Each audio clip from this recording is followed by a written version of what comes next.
By 2001, you were selling approximately 360,000 copies a month on newsstands. That's incredible for an independent publication. But as you know, with the law of nature, what goes up will eventually come down. And it was said that the source had a spending problem. You guys were making somewhere in the neighborhood of $10 million annually in profits. But a lot of people started to ask questions, where are these profits going? And many people started to point the finger and say, hey, you, Dave Mays, was spending the profit on Ray's career. And there's one quote that you said that I love. You're like, no, schmuck.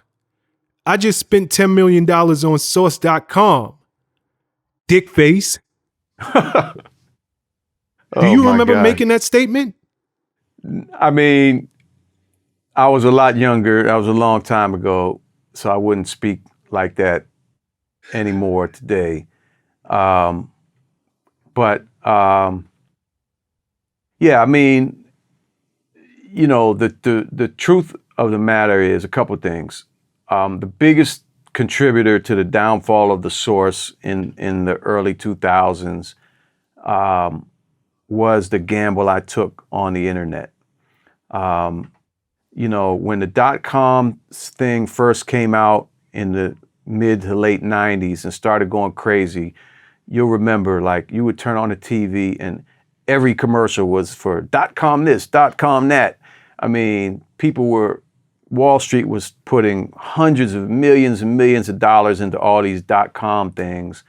And there was a bunch of hip hop .com companies that had raised, you know, Urban Box Office $200 million, and, you know, Hook.com raises $30 million, and all these different hip hop web businesses are raising huge amounts of money. Now, I was totally, once I learned more about the internet and what it was, I was like, man, this is incredible. Like, you know, this is a way for the source and myself to take what we're doing all over the world directly to the people. You know, the internet is a pathway to someone. You know, we didn't have smartphones back then, it was computers, but, you know, that someone can go on their computer, whether they're in Africa, whether they're in, you know, Asia, Australia, wherever they are, and they can consume information coming from us. And this was what got me so excited. I'm like, wow, this is going to be huge. This is going to be the future. And, you know, the source needs to be in on it. Now, in addition to what you were saying about all the money we had made and starting from, you know, a one-page newsletter, one of the things that I took a lot of pride in was, you know, I owned the company at that point 100%. You know, I never had any major backers. I never had any loans, investors. You know, any other hip hop entrepreneur from that era, they wouldn't have been able to generate the kind of money they did without having deals with these major record labels, which are these, you know, international corporations that are basically financing your business. And they take nothing away from them. There's some incredible accomplishments, but, you know, the source, I really built and owned and fully controlled everything about it at that time. So I took a lot of pride in that, and it was important because, you know, I felt like hip hop needed to have this voice that continued to be independently owned, that wasn't owned by some big company and watering down the message. And so I had people that approached me about investing in the .com or licensing the source to do the source.com. But I learned that I could take out this big loan, which I'd never done before. I didn't know anything about. And I'm like, you know, I learned I could basically bet the magazine company, mortgage the magazine company, and get $12 million. And that's what I did. I took it. Let me ask you this. At some point, you guys sold an equity stake in the magazine to Black Enterprise. Is this before or after you take that loan? This is after.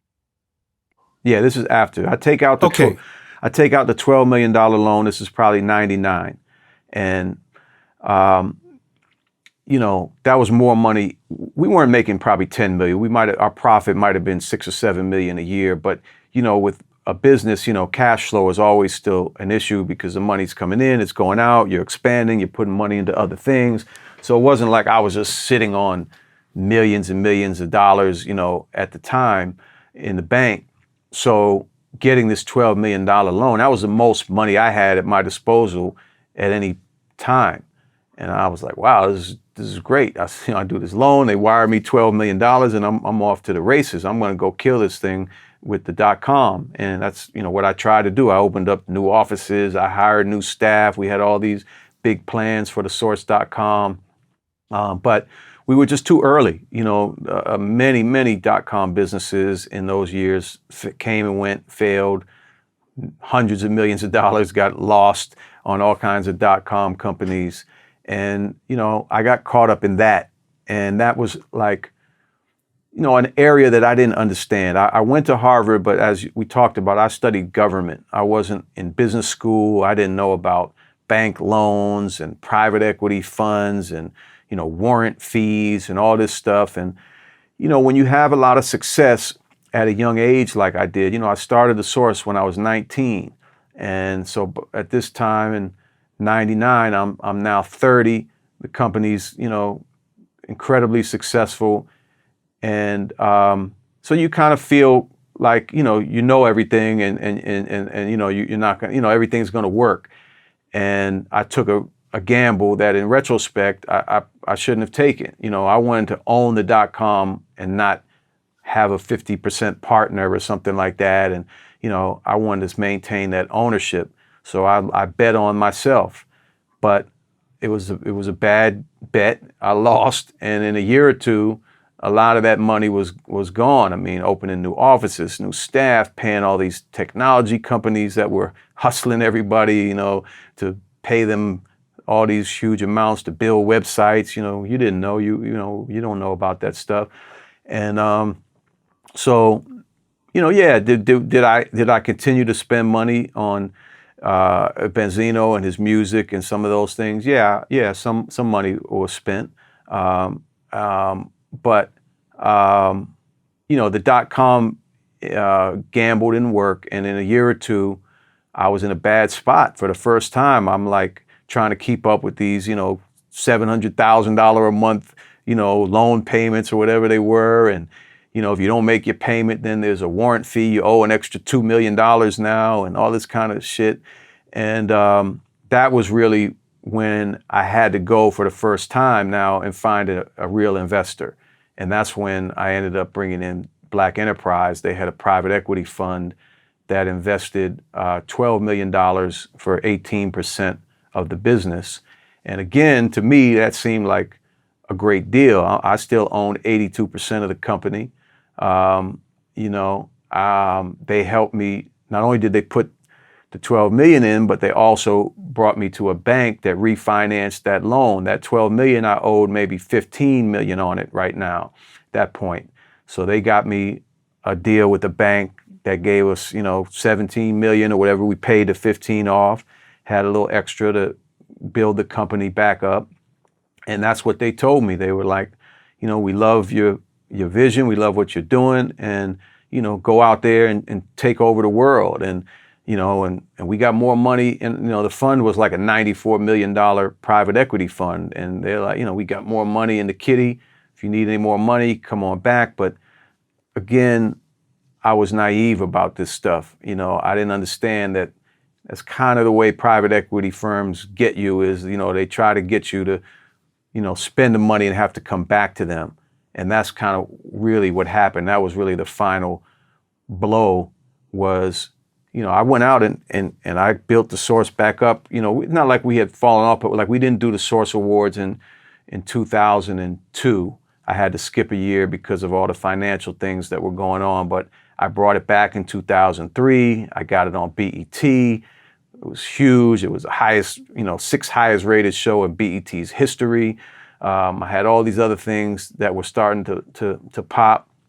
And, but when I needed a little more money, I thought I could go back and, okay, if you got 18% for 12 million, well, give me another million. I'll give you 10%. Even if I have to give you 10, I still, you still only have 28% to get there. But that wasn't how they wanted to do it. They were like, if you need more money, we want to have 51% and you're going to work for us. Basically what I was told. And I wasn't going for that. And that became the source of conflict that eventually resulted in kind of the implosion of the company a few years later. And, there was a lot of other things going on, Prez, as well, back then. I mean, we were being investigated by the FBI for years back then in the late 90s and early 2000s. And, that was going on with a lot of hip hop companies, if you remember. I mean, the government and the FBI have been, messing with hip hop since they sent the letter to Priority Records about NWA's Fuck the Police back in 80, 88, 89. And, I believe that, the government looked at hip hop as something that was like a black power movement, similar to, the movements in the 60s with the Black Panthers and, and others, Malcolm X. And, we see what happened to those people. They just straight murdered, Fred Hampton and, things like that to destroy these movements. And even in recent years, this has been in the news in recent years about how the government is targeting, black radical organizations that, they're undermining COINTELPRO kind of stuff. That's what they did, in the 60s, COINTELPRO. They go in and they go behind the scenes and they meddle with shit and they get people to, flip and they get people to start beefs and drama and hype shit up. And, to me, that's something that had been going on in hip hop for a long time, something that has a lot to do with Biggie and Pac being killed. People don't talk about this stuff, but by the late 90s, Murder Inc., they get indicted. Little Kim goes to jail behind the FBI investigating. Yeah, okay, it was a shooting outside of a radio station. It's a bad thing, but is the FBI supposed to be like investigating? It wasn't like 81 people were murdered out there or something. It was a shooting. Nobody got killed. But, the FBI is putting, all their resources to try to get, put Little Kim in jail for that. Fat Joe had a bunch of tax problems and some of the people haven't talked about, but I know all the black companies, No Limit, Rough Riders, Rap-A-Lot, had their problem going on with the DEA. And so I believe there was a concerted effort to try to undermine a lot of these black-owned and independently owned companies. And I think, the source got caught up in that. So during those same years, the FBI is running around, knocking on people's doors like, hey, you're doing business with the source? Or did you know that, this guy is allegedly, did this back in 1989 in Boston or things like that? Like, it was crazy. So that's another thing that I think, hurt us that doesn't get talked about.